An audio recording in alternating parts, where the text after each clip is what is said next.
నా కథ మారింది, ముళ్ళ కంపలో పడ్డాను రోయ్.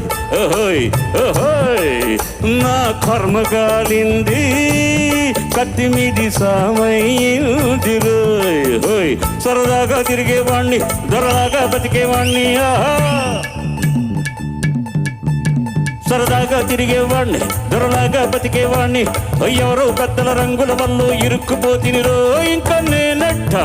ఇంకా నేనెట్ట తప్పుకోను రోయ్. నిన్న సల్లే ఏ మెరుగని ఎర్రోణ్ణి, మరేమో ఏలూరు సిన్నోణ్ణి. వేసుకున్న కిళ్ళి ఒర్రె ఒళ్ళంతా తిరిగెను మళ్ళీ.